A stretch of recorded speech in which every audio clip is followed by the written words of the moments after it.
Hello friends, मी Lata LTV किचनमध्ये आपले खूप खूप स्वागत आहे. मुलांना सुट्ट्या लागलेल्या आहे, तरी त्यामुळे संध्याकाळच्या वेळेला काहीतरी खावं असं वाटतं. त्यासाठी मी बनवत आहे कोल्हापूरची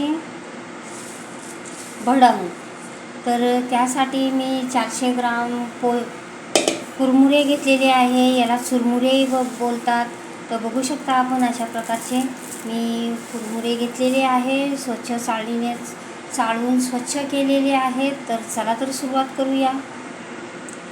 मी अर्धी वाटी शेंगदाणे घेतलेले आहे, अर्धी वाटी डाळवं घेतलेले आहे, काही मसाले घेतलेले आहे, एक मोठा चमचा कश्मीरी लाल मिर्च घेतलेली आहे, एक मोठा चमचा धने पावडर घेतलेली आहे, चाट मसाला आणि आमसूल पावडर घेतलेली आहे अर्धा चमचा, काळं मीठ घेतलेले आहे अर्धा चमचा आणि रेग्युलर मीठ घेतलेले आहे अर्धा चमचा, धने पावडर एक मोठा चमचा, कढीपत्ता घेतलेला आहे, साखर घेतलेली आहे 2 चमचे आणि 4 हिरव्या मिरच्या मी बारीक उभ्या चिरून घेतलेल्या आहेत.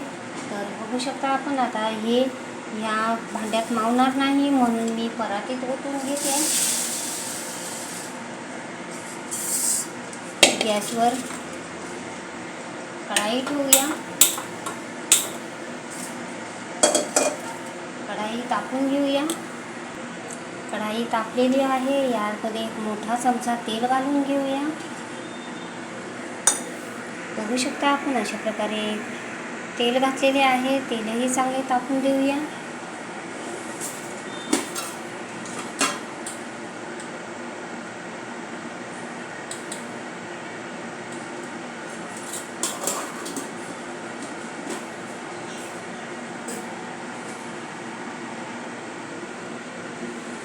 तेल आपले तापू लागलेले आहे.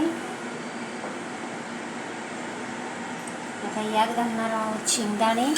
शेंगदाणे चांगले तळून घेऊया. चांगले क्रिस्पी होईपर्यंत तळायचे आहे. बघू शकता आपण अशा प्रकारे आपले शेंगदाणे चांगले कुरकुरीत झालेले आहेत, तडकू लागलेले आहेत. गॅसची फ्लेम कमी करूया आणि आता हे शेंगदाणे काढून घेऊया. या कुरमुऱ्यांमध्येच टाकून घेते.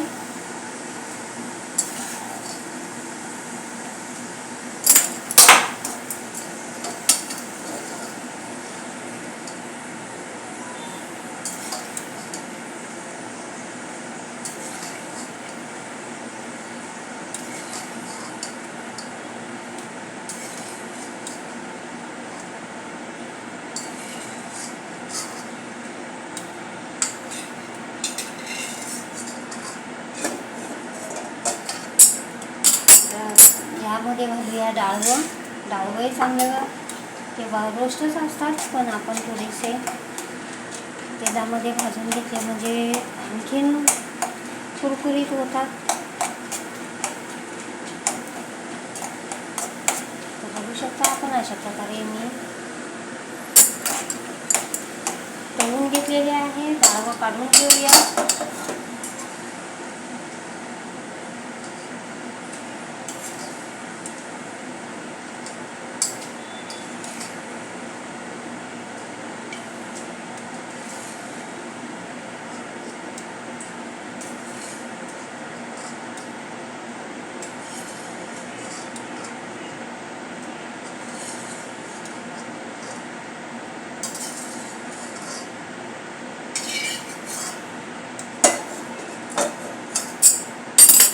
तर फ्रेंड्स अशा प्रकारे आपण डाळवंही काढून घेतलेले आहे. 2 कांद्या मी कढीपत्ता घेतलेला आहे. कढीपत्ता यामध्ये घालून घेऊया. चांगला क्रिस्पी होईपर्यंत तळायचा आहे. आपला कढीपत्ता चांगला क्रिस्पी झालेला आहे. काढून घेऊया.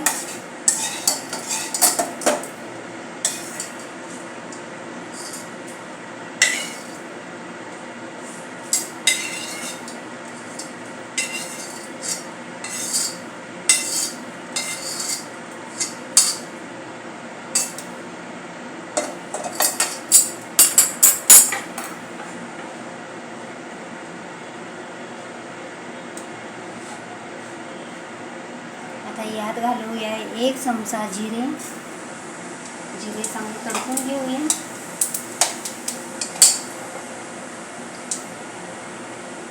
आता यात घालणार आहोत हिरवी मिरची. हिरवी मिरची पण चांगली भाजेपर्यंत, सुकेपर्यंत आपल्याला तळायची आहे. नाहीतर त्याच्या ओलाव्याने आपले कुरमुरे नरम पडतात.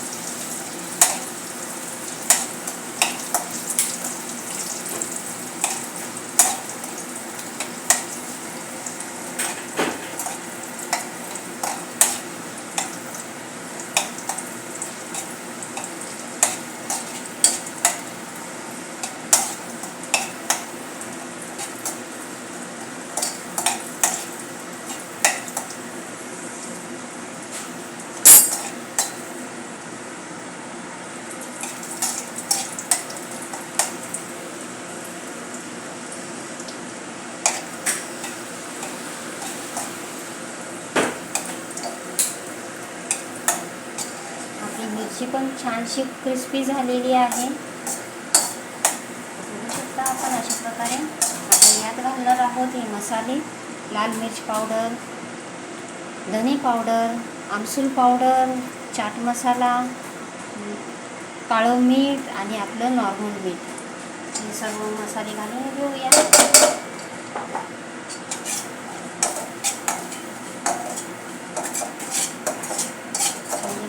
गॅसची फ्लेम बंद करूया.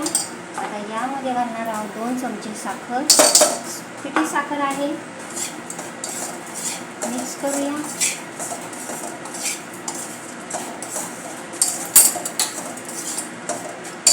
आता हे सर्व आपण मिक्स करूया.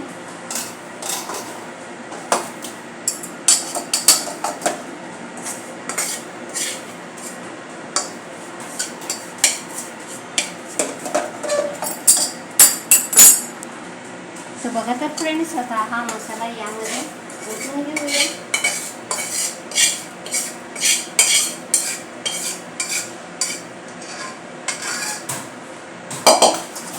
हे सर्व मिक्स करून घेऊया.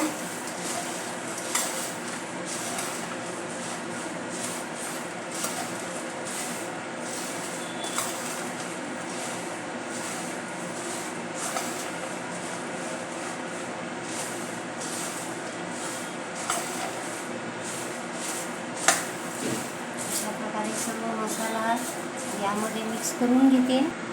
तर बघा तर फ्रेंड्स, अशा प्रकारे आपल्याला मिक्स करायचे आहे. अशा प्रकारे मी मिक्स केलेले आहे. थोडासा मसाला थंड झाल्यावर आपण चमच्यानेच हलवायचे, नाहीतर हाताला चटके लागतात. गरम गरम तेल मसाले घातले तर ते थोडेसे चमच्याने हलवून मगच हाताने करत आहे. तर बघू शकता आपण अशा प्रकारची आपण भडंग बनवलेली आहे.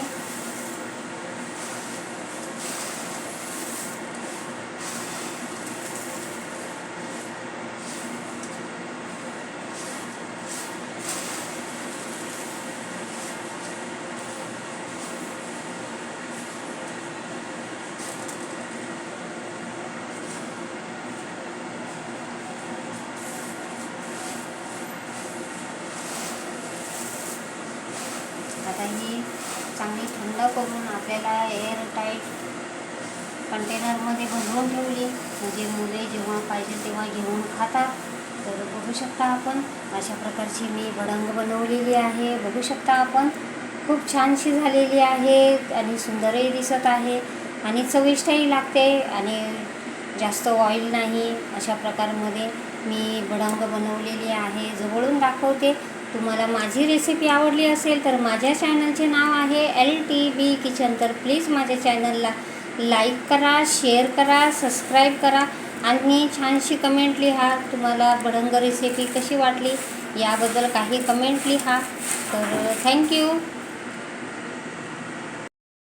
तर बघा तर फ्रेंड्स, मी लसूण घालायला विसरले,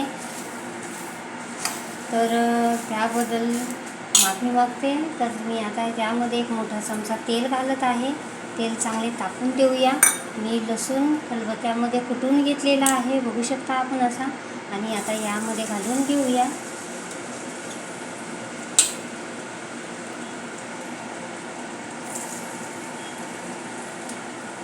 लसूण पण क्रिस्पी होईपर्यंत तळायचा आहे. मी घाईघाईमध्ये विसरून गेले.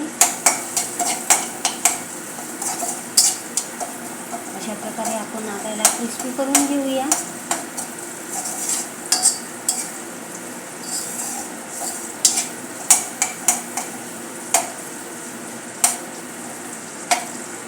बघू शकता आपण अशा प्रकारे मी लसूण पण छानपैकी तळून घेतलेला आहे. गॅसची फ्लेम बंद करूया आणि आता हे यामध्ये ओतून घेऊया.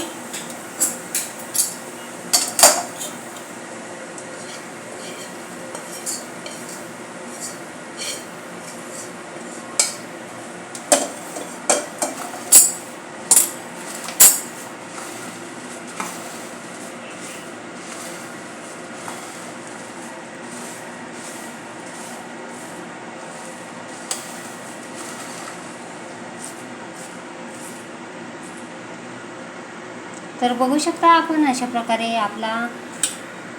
आपली भडंग तयार झालेली आहे. खूप छानशी भडंग झालेली आहे. तर तुम्हाला माझी रेसिपी आवडली असेल तर माझ्या चॅनलचे नाव आहे LTV किचन. तर प्लीज माझ्या चॅनलला लाईक करा, शेअर करा, सबस्क्राईब करा. थँक्यू.